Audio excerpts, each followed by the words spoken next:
folks, and welcome to a little pranayama breakdown. Or let's say, in-depth description. Before we start, just a quick reminder that in pranayama it's really important that we don't force the breath.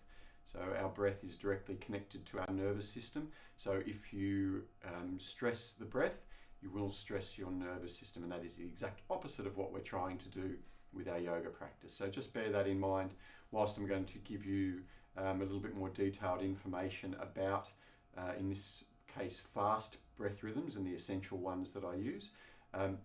Always work at your own pace. Always stop if you feel uncomfortable or like you're getting a headache, or if you feel anxious or anything like that. As with all of the little videos that I'm offering, please, if you have any questions, pop them in the comments. I'd love to hear from you and help you out in any way I can. So let's get on with essential fast rhythms. So I think it's really important to understand from the outset that breathing is a muscular action, just like all of the external movements we do with the body. So whether we're inhaling or exhaling, it's only happening because of a muscular activation. So in the same way that in the asana practice we're working with the muscles in different ways, learning to retrain them, we could say, in our pranayama we're also working with different muscles and learning to retrain them. And with the first rhythm I'm going to go over, Agni Sari, it's really about learning to train the lower abdominal muscles to allow us to exhale more fully. And one of the things I've noticed over the years of teaching is that most people, particularly those with somewhat compromised lung function, tend not to be able to exhale fully. So regardless of what else is going on with your lungs, if you can make the muscles work more effectively and more efficiently, it will have an effect on improving your overall lung function. So Agni Sari, fire breath, what it essentially translates as, is a rhythmic exhalation from the lower lungs. So we're really trying to work here not with the upper part of the lungs, but really right down low, and using primarily, we could say, transverse abdominis, the sort of internal kidney belt that we have, these lower abdominal muscles. With all of these rhythms, there's a sense of activating muscles and then relaxing them. So in Agni Sari, the way I'm going to share it with you, we're working really just with the out breath, and we're letting the in breath be more or less spontaneous. So we're tensing muscles to exhale more fully, but then we're just relaxing and coming back to, we could say, a neutral position for the in-breath. So it's not a forced in-breath, we're just working with a fairly relaxed in-breath or spontaneous in-breath and rhythmic contractions of the lower abdominal muscles. And what I want you to really focus on when we're taking Agni Sari is that the movement should start from Maha Bandha. So Maha Bandha we've talked about before. I'll link to the little video I did of the bandhas at the end of this video. But essentially what we're doing here is starting with Maha Bandha, the activation of the pelvic floor, and it's like we're squeezing the breath up and out. So the belly sort of pulls in and up as we take our rhythmic exhalations in Agni Sari. Before we go into this, a little reminder that if you're not doing strong stomach work for any reason, so if you're in the first few days of your cycle, if you've got an upset stomach, or if you've got a headache, not a good idea to do these rhythmic breaths. You can just do slow but full breaths instead. But for those that are working with Agni Sari, or for the days when you can work with Agni Sari, we're taking, let's say, rhythmic deep abdominal exhalations. And to start off, I just want you to work with me taking a few slow breaths here. So we take a normal breath in, and we're trying to keep the chest still. So to exhale, we activate Maha Bandha and pull the lower belly in. Then we relax. And again, we pull the lower belly in, Maha Bandha up.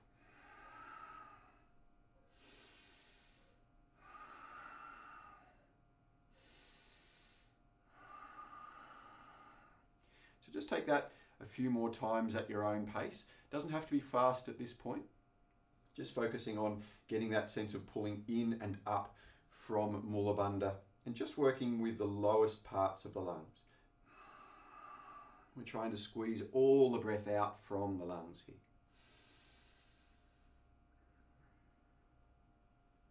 And just come back to relaxed breathing. A little reminder, you probably noticed there I had Jalandhara Bandha, the chin lock, the whole time. So good to keep Jalandhara Bandha. When we're working slowly like that, it's not such a big issue, but as we start to work more vigorously with Agni Sari, it's important that we do keep a chin lock so that we don't start to bring pressure to the head. So it's sort of just closing the glottis and helping to keep the pressure down low in the torso and not increasing intracranial pressure. So as we get more proficient with that sense of exhaling from the lower lungs, again, you can see the chest isn't really moving. It's just right down low we're working here. We start to, or as we become proficient with that, we start to speed it up. So we might take a cycle of 10 breaths through both nostrils. And roughly, let's say, working towards 1 exhalation per second, give or take, but working fundamentally at your own pace. But just for the sake of doing something together to get an idea of what we're working towards, take a normal breath in and lift up through the spine, keeping the chin to the throat. And then breathe out all the way and let the shoulders and the face relax. If you can, keep the tongue reversed. Now breathe in and allow the belly to puff out gently. And then 10 Agni Sari exhalations.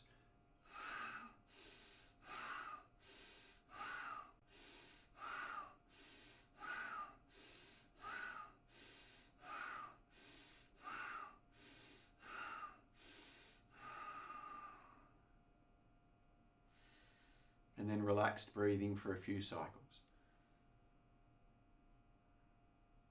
And just let the breath soften of its own accord.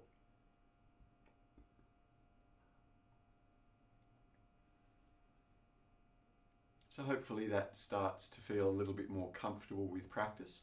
So it will take time here. We're not talking about a few minutes or a few hours to work with your breath. Pranayama practice takes months and years really to become very, very comfortable with. But just understand those principles. We're working with exhaling, trying to squeeze all the air out of the lower lungs, working with full exhalation by pulling up through the pelvic floor and back through transverse abdominis. But it's that upwards and inwards movement from the very lowest parts of the lungs that we're working with in Agni Sari. And normally when we do this in a rhythmic practice, we work with cycles through the left nostril, then the right nostril, then both nostrils. So I use Vishnu Mudra. I find it's the most effective way. So first 2 fingers curled in, thumb and last 2 fingers extended.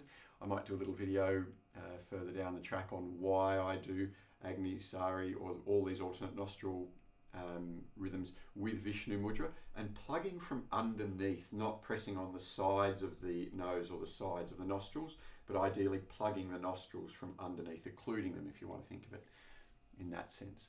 But it's enough if you're not working with left and right sides independently, just to work with Agni Sari through both nostrils, which we'll get back to in a few moments. But now we're going to move on to Bhastrika, the Bellows Breath. So Bhastrika, working the way I teach it, more or less the opposite of Agni Sari. So here we were working with a conscious exhalation and a passive inhalation from the lower lungs. For our Bhastrika, we're going to work with conscious inhalation to the upper lungs and passive exhalation. So again, it's this sense of activating and then releasing the muscles. So we're not just tense all the time, but we're learning to be active and passive, to switch on and switch off, which is a really important part of all levels of our practice. Now, when we move into Bhastrika, when we don't have any abdominal restrictions, but again, it is important we keep a good Jalandhara Bandha, a good chin lock. And we're trying, as I mentioned, to do more or less the opposite of Agni Sari. So we're working to activate the upper lungs, and it helps here to keep just a gentle sense of Mula Bandha, so that we're not letting the breath drop down low. We're trying, as I mentioned, to work into the upper lungs. And again, over the years, this is one of the areas I've noticed most people struggle with is being able to inhale fully to the upper lungs. So Bhastrika is a great way to start to access, again, more of our effective lung capacity simply through improved muscular function, regardless of what's happening physiologically with the lungs. As always, if you start to feel dizzy, if you start to feel faint, if you feel like you're getting a headache, come back to relaxed breathing. Never force your breath. And before we do go into Bhastrika, there's one little thing I want to mention that doesn't come from the yoga tradition, but comes more from the Chinese traditions of working with the breath. In yoga, we often have this sense of prana and apana, the upward and downward moving elements of the breath. But in the Chinese traditions, they talk about a cycle of the breath up the back of the body and down through the front of the body. And what I find is that most people don't access the back of their lungs very well. And when we're working with the upper lungs, we're working a lot with the intercostal muscles, internal and external intercostals. And so I find this sense of breathing up the back of the body and down the front of the body often helps us to breathe a little bit more three-dimensionally. So rather than just up and down or out to the sides, it helps us to get a sense of breathing front and back as well. So if that doesn't make sense, that's okay. Just work with filling to the top of the lungs and relaxing. But for those who are getting a little bit more comfortable, I really want you to work on inhalations, a sense of bringing the breath up the back of the body, up through the back of the spine, we could say, and the exhalation coming down through the front of the body. And again, we talk in yoga of keeping the tongue reversed. In the Chinese traditions, it's also said to be essential to keep the tongue pressed to the roof of the mouth so that we're creating a continuous loop for the prana to flow up the back, down the front. If we lose that connection of the tongue to the roof of the mouth, we break that circuit. So a little commonality between those different traditions. So just again to show you one or two cycles slowly, because again it takes a little time to get comfortable with rhythmic breathing here. But essentially we would start Bhastrika with an exhalation and then inhaling consciously and relaxed out breath, and conscious inhalation and relaxed out breath, and conscious inhalation and relaxed out breath, conscious inhalation and relaxed out breath, and then relaxed breathing. And again, when we relax, coming back to abdominal breathing, letting the belly be completely soft once more.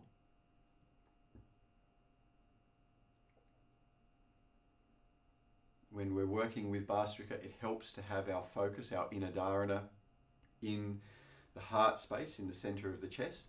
So taking the mind to where we're trying to move the body, let's say. And that helps us to build those neural pathways to connect to the muscles of breathing a little bit more directly. A couple of things we want to be mindful of with Bhastrika.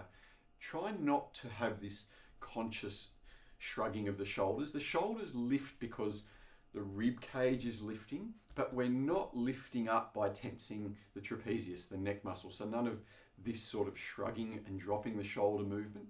Try to have the movement just coming from the lungs.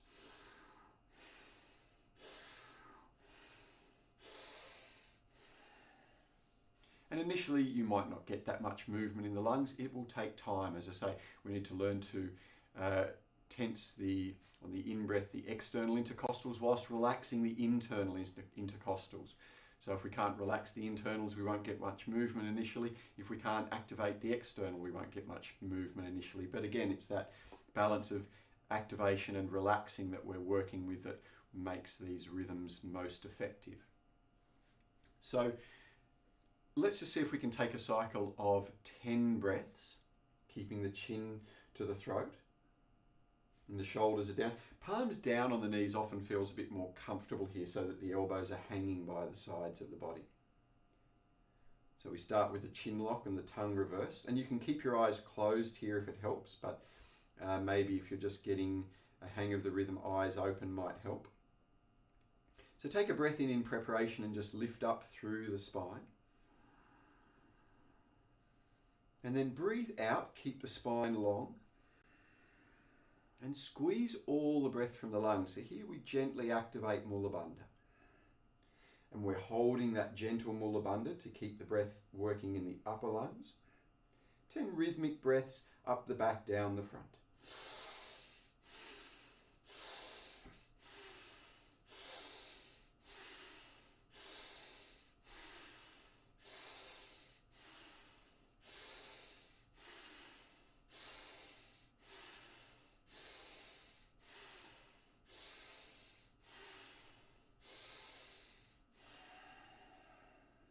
Breathe out all the way. And then relaxed breathing once more. So again, we stay focused in the heart space, but the breath drops down to the belly. And here the breath should be very subtle, just moving slightly in and out from its midpoint. So not a full in-breath, not a full out-breath, but somewhere relaxed in between.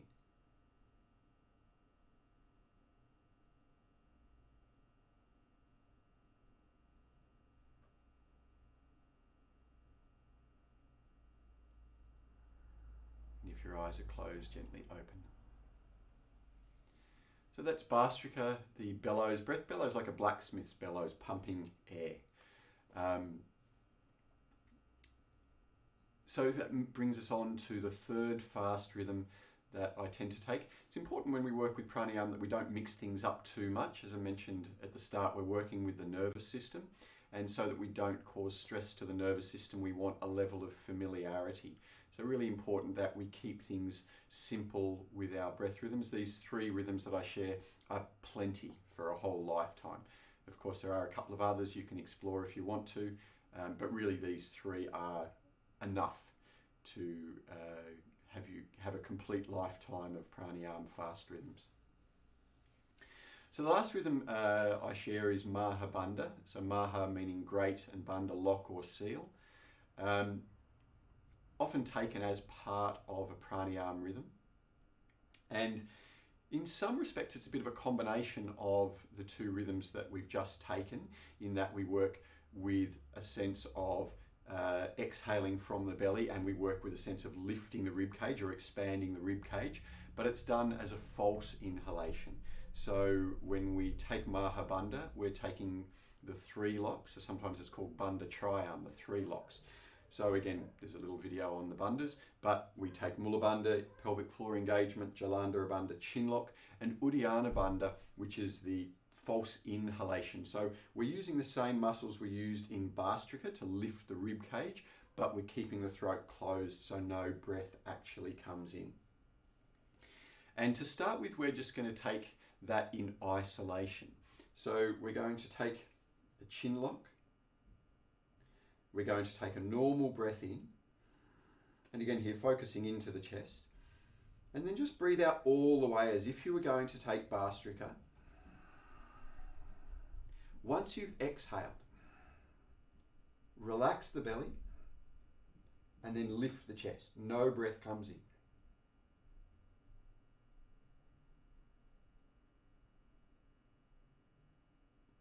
Release the chest, release the locks, and relaxed breathing. So the important thing here is that the belly remains relaxed as we take Uddiyana Bandha. So there's no tension of the abdominal muscles. As I mentioned, after we exhale fully, we completely relax the abdominal muscles and use the partial vacuum that we create by lifting the ribs to pull the stomach, let's say the abdominal organs, in and up under the ribs. So it's not a muscular contraction from the belly. There is a sense of Mula Bandha. As I said, the pelvic floor engaged, the 3 locks, Bandha Triam, creating the great lock, Maha Bandha. But it's done with the abdominal muscles very passive. So let's just take that once more in isolation, and then we'll take a round with some rhythmic breaths, which just sometimes helps us to get a more full exhalation, let's say. So again, a normal breath in, deep breath out,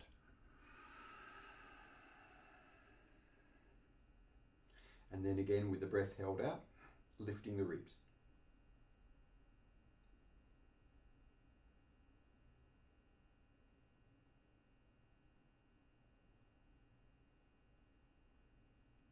And release, and come back to relaxed breathing.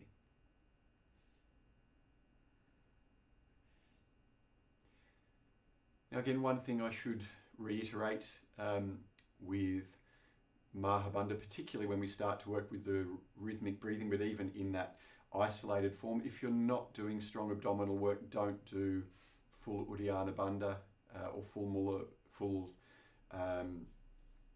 Maha Bandha, I should say. So you can take an external retention, but probably not good to take a really strong Uddiyana, that retraction of the abdominal organs, if you're not doing stomach work for any reason. So, taking a cycle together, we're going to take 10 abdominal exhalations, so essentially Agni Sari through both nostrils, and then we're going to take Uddiyana Bandha, Mula Bandha, and Jalandhara Bandha, the 3 locks Bandha Trayam, creating Maha Bandha, the Great Lock. So, sitting comfortably, hands on the knees. Again, tongue reversed and chin to throat. Take a breath in, lifting up through the spine. Again, eyes closed if you're comfortable. And then breathe out all the way. Squeeze all the breath from the lungs. Then breathing into the lower lungs, let the belly puff out. And just like Agni Sari, 10 abdominal breaths.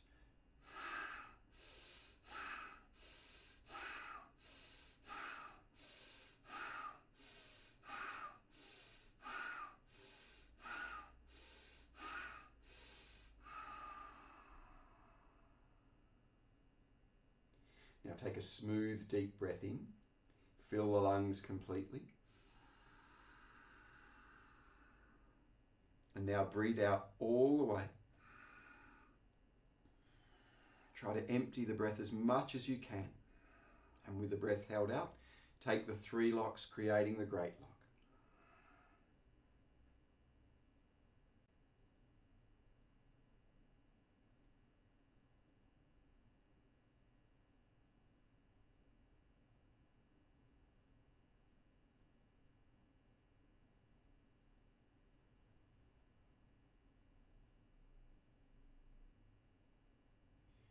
And if you haven't done so already, release the locks, breathe back in. And just sit with relaxed abdominal breathing for a few rounds.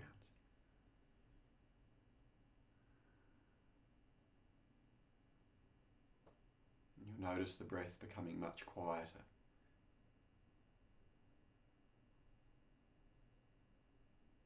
And perhaps the mind has become very focused and steady.